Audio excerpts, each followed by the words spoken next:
Somebody explain what the value of XRP is compared to a stablecoin and why one can't be used for the other. Absolutely, and I appreciate you asking the question because I've been wanting to do this video for a while, and this is how God works. You ask a question like this, so I can just deliver this video I wanted to do. And I'll explain it in concept and then give you some examples. And before I really dive into it, I do find it funny that people ask this question about XRP and stablecoins, but don't really think to ask that question about Bitcoin and Tether. Is there value in having two different types of coins with two different functions? Absolutely, but no one asked that question. So I always find that personally amusing. But let me jump into this for you. So conceptually, XRP as a bridge currency and stablecoins perform two different functions, but let's start here.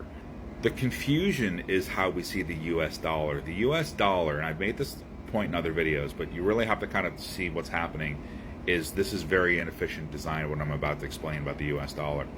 The US dollar itself is used for so many different functions rather than just transacting. It's used as a money transfer system. It's used for a lot of different reasons. And collapsing all those functions into the US dollar is very inefficient and very slow. Like it's collapsed down like an accordion, all those functions, and you start spreading out the accordion. There's all kinds of different functions embedded inside the US dollar. Well, let's just take one and put it over here on, say, something like XRP. Because money is used to transfer money right now, the US dollar. In the new system, that's not the case. Stablecoins are not used to transfer money. That's not what it's going to be used for, and that's not how it's going to be designed in the system and agreed upon globally as a consensus to use stablecoins for that. Their only function at this point, which is how it's being written, their only function as a stablecoin is a one-for-one value, which the US dollar has that as well. It's a one-for-one value, and it's a money transfer, and it's all these things over here. All these functions are built into the US dollar. So we're taking all these different functions and extracting them out and simplifying the US dollar down to what's called a stable coin. And I'm going to explain this even further, something you've never heard before. But that singular function, standalone, is what a stable coin is, okay? It's not used to transfer money anymore. It's very inefficient. Think about it. You try to send $50,000 to somebody, that may take a couple days. This is any amount of money in 3 seconds, trillions of dollars, 3-second transfers. So in removing these functions and making them very distinct and very specific, you end up getting efficiency and streamlined systems and interoperable systems that can work really well together. So stablecoins are basically just a one-for-one value, and there is no other function.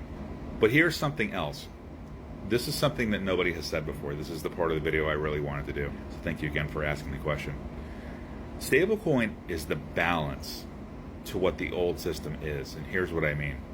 In the new system, all currencies will be backed by assets instead of us. And if you don't know what I mean by us, I've explained it in a number of videos. You can go into some of my more recent videos and see me talking about how the US dollar is backed by our ability to pay it back. Our actual souls, in essence, ability to work and pay it back is what backs the dollar. So in essence, the dollar is not backed by anything. If you remove us from that equation, it's inherently an unbalanced equation. There's nothing backing, there's nothing grounding the dollar to anything real, anything physical in our world. So the stablecoin actually brings balance to a system that's been out of balance. And what I mean by that is this. In the new system, everything's asset backed. So how do you bring a currency that's non-asset backed, like a dollar, into the new system? Well, you create its mirror image, mirror reciprocal value in the new system as a stablecoin, and then you leverage the fact that the dollar's not backed by anything, and you make it back the new currency. And now the equation's balanced, where it's never been balanced before.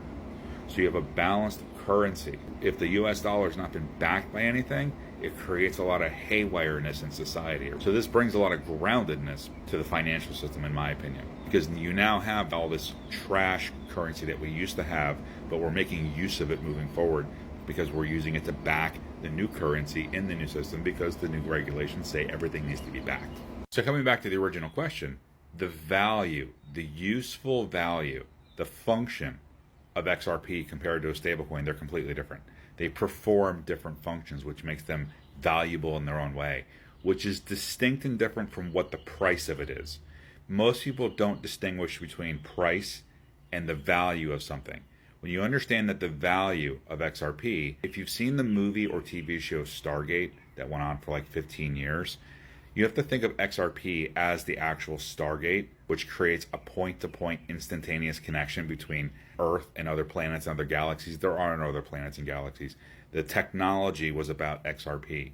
point-to-point instantaneous transfer. It becomes the liquid conduit for all other forms of value to travel through instantaneously because it's the protocol. The stablecoins are not the protocol for transfer. Understand that. The stablecoins are more like the one soldier walking through, or the one piece of equipment walking through.